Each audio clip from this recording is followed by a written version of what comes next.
Hey YouTube, how's it going? Alright, so I've been saying for a very long time now that I would read the Twilight series. And now, well, that day has come. The Twilight series consists of 4 novels written by Stefanie Meyer, which were written between the years 2005 through 2008. The series starts with Twilight and goes to New Moon, followed by Eclipse, and followed by Breaking Dawn. Now, it's common knowledge, if you've seen much of my blog or if you know me, that I dislike Twilight. However, it's also common knowledge that I haven't read the series, and I dislike it mostly based on hearsay. What I've read about it online, what I've heard from other people, etc. So I've decided to undertake what I'm going to call the Twilight Challenge. I'm going to go ahead and read all 4 of the Twilight books, hopefully I'm hoping to read them in 4 days. They look like they'll be quick reads. And I figured it would be interesting to kind of chronicle my reaction along the way. So here goes. On page 10, I can realize it's interesting because I see why it's been such a popular book phenomena with youth, with young women especially.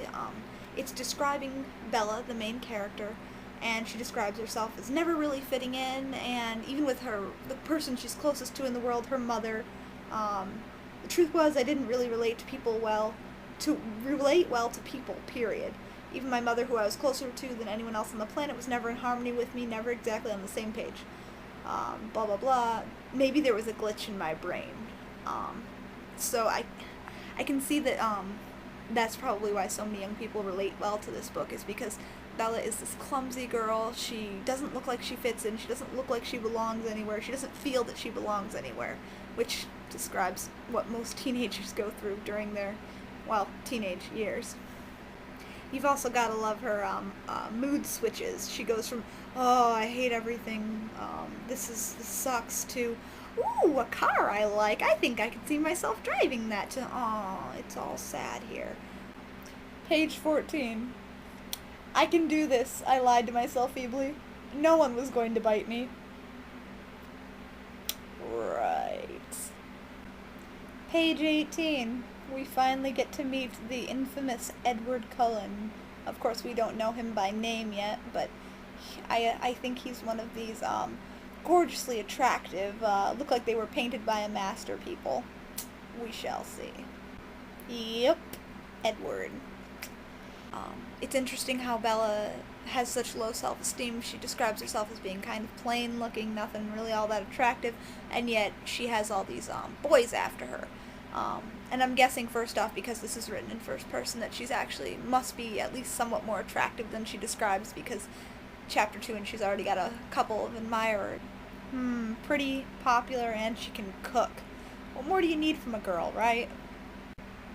Finally, the mysterious Edward Cullen speaks his first word, hello. But I'm getting kind of sick already of how beautiful he is. Okay, I get it. He's attractive. His siblings and etc. are all attractive. I really hope she's not going to keep saying how beautiful he is, because I feel like I could get sick of that after a time. I wonder if this is really what high school small talk was like, because this is really awkward. I just reached page 50, and Bella and Edward are talking, and it's like the most awkward conversation ever. Yikes. I feel like I would have loved this. It says that living with Charlie, her father, was a lot like having my own place, and I found myself reveling in the aloneness instead of being lonely.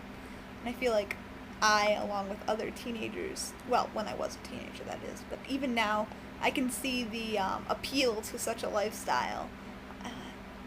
Meyer, if nothing else, she has the teenage mind down.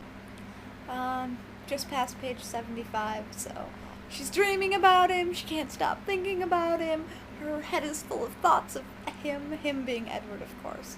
It's a little obsessive, but, I mean, I don't really recall at this point, but maybe that's how a teen's mind works. 3 suitors in one school, Tyler, Eric, and Mike. That's a little ridiculous, though. It's cute and all, but a little ridiculous for someone who's clumsy, and, I mean, not that being clumsy is a bad thing, because I'm very clumsy myself, but someone who at least I know it's in first person, so you can't always believe what first person says, but someone who's not, I mean, somewhat attractive, but not really attractive, and just a new face, and I'm not sure how I feel about it. I think, Edward is stalking Bella. I don't know. She keeps seeing him every time she goes to leave a room or whatever. He's right there. She drops her keys into a puddle and instantly, and she parks like half a parking lot away from him, and then instantly his hand is there to pick her keys up. It's getting a little creepy here. Everything in this book is being repeated at least a couple times. For example, Edward is beautiful, Edward is gorgeous, Edward is perfect, Edward is glamorous, whatever. And I won't be good for you. And Edward saying, to Bella that he won't be good for her. He won't make a good friend for her. He's bad for her. And I don't know. I feel like it's being... I'm getting bored with the repetition. Page 103. Angry Edward is angry. Bella faints in class at the smell of blood, and then all of a sudden, she goes to get in her car, and Edward's all, "Rah! I said I would drive you home. Rah! You can't drive in your condition." It's like a sudden mood swing. It's kind of scary.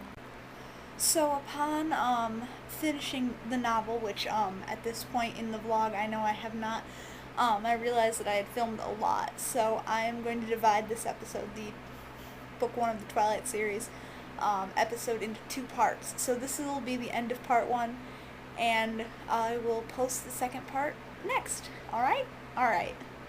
My name is Keps, and I approve this message.